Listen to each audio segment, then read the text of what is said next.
महान समाज सुधारक सावित्रीबाई फुले का जन्म 3 जनवरी सन 1831 को महाराष्ट्र राज्य के सातारा जिले के नायगांव में हुआ था।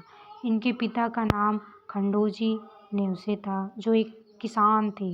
इनकी माता का नाम लक्ष्मीबाई था। सावित्रीबाई पिता की तरह स्वस्थ तथा माता की तरह सुंदर थी।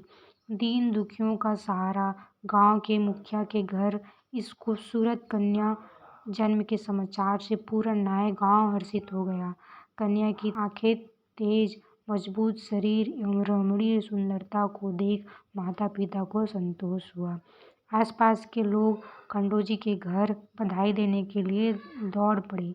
खुशी में झूमते आम लोगों में शक्कर बांटकर सबका मुंह मीठा कराया। सावित्रीबाई में बचपन से ही समाज सेवा एवं नेतृत्व के गुण दिखाई देने लगे थे। इन्हीं गुणों की नींव पर ही सावित्रीबाई के क्रांतिकारी जीवन की यात्रा शुरू हुई थी। पिता के साथ खेलना तथा उनके साथ झगड़े निपटाना एवं रसोई में मां की मदद करने आदि में सावित्रीबाई व्यस्त रहती थी।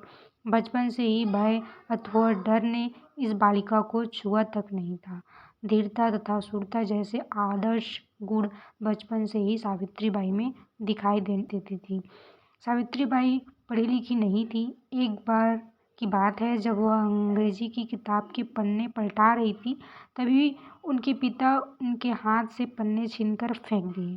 साथ ही यह कहकर कि उन्हें शांत करा दिया कि हमारे समाज में पढ़ने का अधिकार सिर्फ ऊंची जाति के पुरुषों को ही है।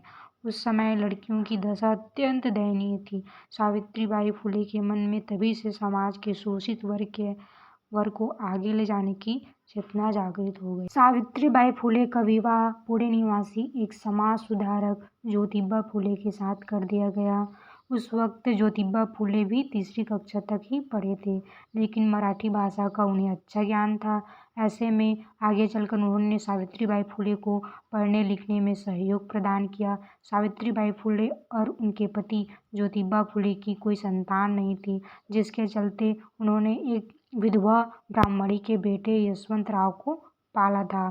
सावित्रीबाई फुले और ज्योतिबा फुले के इस फैसले का उनके परिवार वालों ने काफी विरोध किया था। इस कारण वह दोनों अपने परिवार से अलग हो गए थे। कहा जाता है, जब सावित्रीबाई फुले विद्यालय पढ़ाने जाती थी तो रास्ते में लोग उन पर गोबर, कीचड़ इत्यादि फेंकते थे। ऐसे में वह विद्यालय जाते समय अपने साथ सदैव एक साड़ी लेकर जाया करती थी। लेकिन इन सबसे सावित्रीबाई का आत्मविश्वास कभी डगमगाया नहीं। सावित्रीबाई फुले देश में पहली बालिका विद्यालय की संचालिका है।